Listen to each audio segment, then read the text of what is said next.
Following a rapid step in late 20th century Philippines under Spanish colonial rule, the Portuguese Simon, formerly known as Crisostomo Ibarra, orchestrates a complex plan of revenge against the oppressive Spanish authorities following the tragic death of his beloved Marian Clara.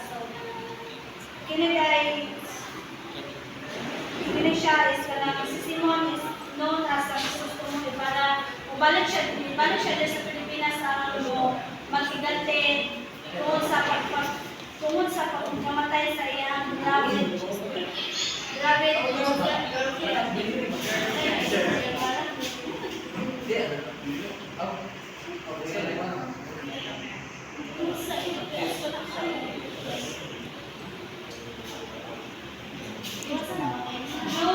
intricate manipulation and subterfuge, Simon's secret inside a revolution ultimately culminating in dramatic climax during a grand wedding celebration, where his true intentions are revealed, leading to chose a tragedy. Learning objective. Compare and contrast the character path and depth of the nonliberal career at El Filibusterismo, value the role of the youth in the development and the future of the society. Introduction. Chapter 1 on the upper deck, Chapter 2 on the lower deck, Chapter 3 Simon. El Filibusterismo. In this chapter, the story begins with the arrival of the steamship at the Manila Harbor. Passengers aboard the ship, including a group of Filipino students returning from Europe, engaged in conversations reflecting the political and social climate of the Philippines under Spanish colonial rule.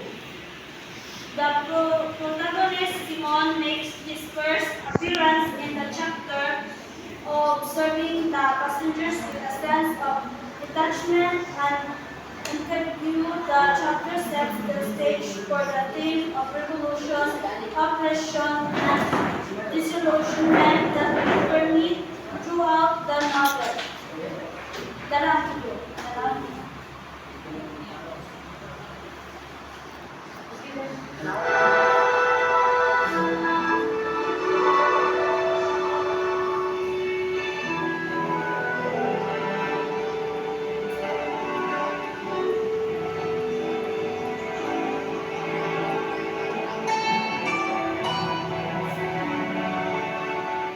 Ang unang kabanata ng El Filibusterismo sa ibabaw ng kuberta na ito ang pansalitaan, maborgado, barko ng bistado, patungo, papunta, aksa, pinag-uusapan, nagmungkahi, nagsalaysay, himagsikan, rebelyon o pagkikipigma. Noong Disyembre, ang maportado ay nagtiyalog pa sa likod-likod daan ng Ilog Pasig patungo Laguna. Sakay sa vapor, si Lieutenant Victorina, Don Custodio, Ben Zaid, Padre Sandri, Padre Silla, Padre Camora, Padre Elene, at si Simon. Paksa sa usapan nila ang magpapatuloy ng Ilog Pasig at ang mga gawain ng Obras del Puerto. Namungkay si Simon, mahukay ng isang tuwid na daan mula pagpasok hanggang sa paglabas ng Ilog Pasig. Ang mga lupang nahukay ay siyang gagamitin upang takpan ng dating ilog. Pagtatrabahuin ang mga bilanggo upang hindi magkaksaya ng malaking halagang pera. Kung hindi sapat, ay pagtatrabahuin din ang mga mamayan sa militan at pamumuhayan. Hindi sila pamilya ni Don Custodio ang paraang lumungkay ni Simon dahil maaari itong magsimulan ng himagsikan. Sa halip, pilitin na mag-alaga ng itik ang lahat ng nangyayari malapit sa Ilog Pasig. Sa gayon, ang nangyayari ng lawa sa kanilang pagkuha ng susunod pagkain ng pato. Ito hindi din sinabi ng nila na Victorina dahil tandaan ang bulo na pinagtitirihan niya.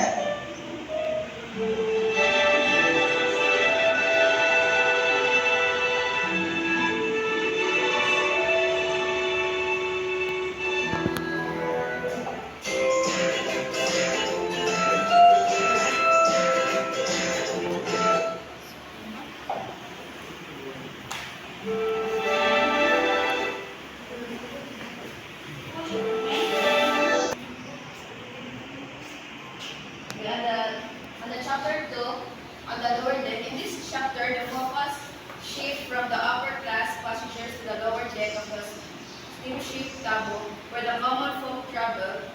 Here, the disparity between the rich and the poor is sharply contrasted with the lower deck crowded and uncomfortable. And Basilio, a central character in the novel, is introduced in this chapter. He is depicted as a medical student who struggles to make ends meet. The chapter also highlights the harsh realities faced by ordinary Filipinos under Spanish rule, setting the tone for the social critique that pervades the rest of Gaza. So in this chapter, si Basilio ang nag-introduce ang chapter. So he is a medical student.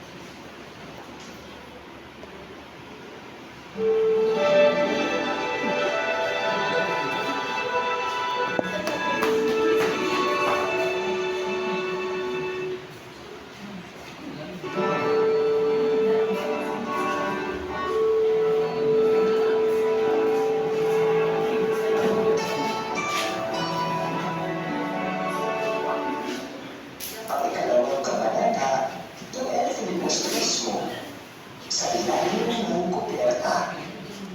Narito ang ulitan sa limahan. Kuberta, palapag o sa hindi marmo. Pag-ibig, isang nagtrasabaho ng liyog. Bakul, nagtrabasket. Paksa, pinag-uusapan sa labi, pera, serpesa, alak. Marami ang sakay sa ilalim ng kuberta. Katabi nila ang mga maleta, magbibi at pakul. Malapit sila sa makina at pilit ng kaldero kung kaya halo-halo ang mabaho sigaw ng labis at sigaw ng tao. Pagkino na naroon, si Basilio, si Rani at Kapitan Basilio.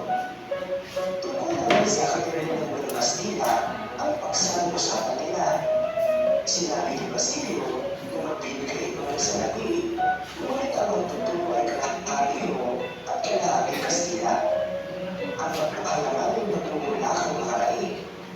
Tumaba si Simon sa ilalim ng kuberta at lumapit sa magkaibigan, Isagani at Basilio. Pinakilala ni Basilio si Isagani kay Simon. Hindi tinanggap ng kaibigan ang paanyaya ni Simon na umiinig sa mesa. Pinanggit ni Basilio na ayon kay Patrick Camara kung isa makasama ang Pilipino dahil ito ay matinong tubig at hindi ng servesa. Sinunod ito ni Isagani, Maria, ang tubig ay matalis sa Maynila, ngunit tumulunod sa servesa at pumapatay ang amoy. Habang nag-uusap, ay may dumating patusan. Pinapatawag ni Padre Valentino ang kanyang pamangkin na si Isagani. Ayon sa iba, ay anak na may Padre Valentino sa dating katipan ng babayo.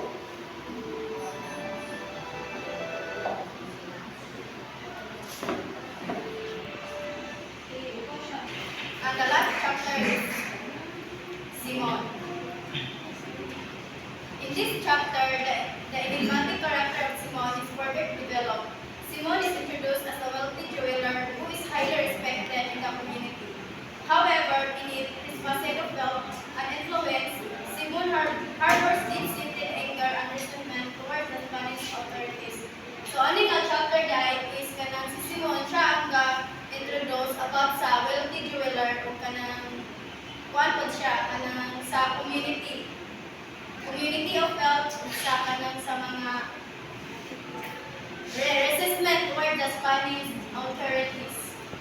Then, the chapter explores Simon's motivations and his desire for vigilance against those he perceived as responsible for the injustice inflicted upon the Filipino people. Simon's mysterious demeanor and his hidden agenda set the stage for the unfolding drama and intrigue that characterize the rest of the novel. Si Simon is kanabitang siya po ay isa siya ka responsible injustice sa Pilipino din kanang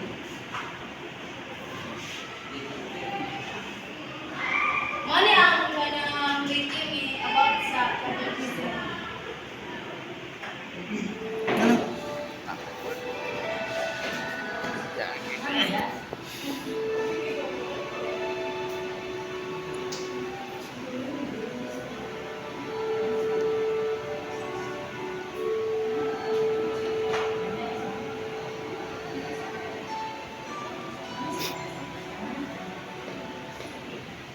Ang kabanata ng Evangelismo, si Simeon. Narito ang mga talasalitaan. Yabang, tulog-tulakan, nagulintang, nagulat ng bigla, pagpangit, pag-alis, pinagigil, mga ano, darating, alimas, kapagkaran mo hindi magsunod, pag-iwagsi, pagsuway mo pag-iwagsi, pinaunahan, pinayagan. Pabalik na si Basilio ng bayan na ngayong pala ay naliwanag sa lupa at may narinig ng mayaman. Pumunta ang anino sa kapag kinaroonan. Nagtago ito at pinagawang doon sa Simuon na mag-aalas. Pinas nito ang kanyang salamin at nag-umpisa na sa pagbukay. Habang pinapanood ni Basilio sa Simuon, ay nagpatik na sa alaala sa kanyang 20 taon na nakalipas. Siya ang tumulong sa paglilibing sa kanyang ina na si Sisa at kay Elias. Nakulimutan si Basilio sa kanyang natuklasan. Ngunit ito ay lumapit upang tumulong nang makita ng pangulit at tigil-tigil na sa Simuon sa pagbuukay. Nagpapakilala si Basilio at si David tinulungan siya ito na ibigay ng mga kanyang kanina at kay Elias kaya siya naman ang nagbigay ng tulong kay si Simuon. Ilangan na Simuon ang patayin si Basilio upang manatili ang kanyang lihim, ngunit ano niyang parehas lang sila ni Basilio na nais magpakiganti. Ipinagpapag ni Simuon kay Basilio ang kanyang ginawa sa loob ng paralan ng Pitong Kastila. Hinihingi ng gawin na bigyan ng Espanya at Pilipinas at bigyan ng bantay na karapatan ang mga Pilipinang Kastila. Ayon kay Simuon, ang nakikinig ito ay ang pagpapag sa kanilang pagkamamamayan at pagkapanalo ng mga maniniin. Dagdag pa niya, ang pagyalit ng isa pang bibig ay hahantong sa di pagkakaunawaan. Talos naman ang paniwala ni Basilio. Hindi sinangayon ni Simuon ang sinabi ito ni Basilio. Ang Simuon, ang wikang Kastila ay kailangan hindi magiging balikan at pangalanan dahil bawat bayan ay may sariling wika na kaukay sa damdamin at kaugalian nito. Sa muli, ang hindi kaya ni Simuon si Basilio makakisali sa kanyang planong pag-iiwagsik na sa pamahalaan ng Kastila. Ngunit hindi pinaglakan ni Basilio ang pag-iikalit ni Simuon dahil naniniwala ito na walang katapusan ang karangitan. Ang galing ng tao ang siyang magiging paraan upang maging malaya ang lahat ng tao.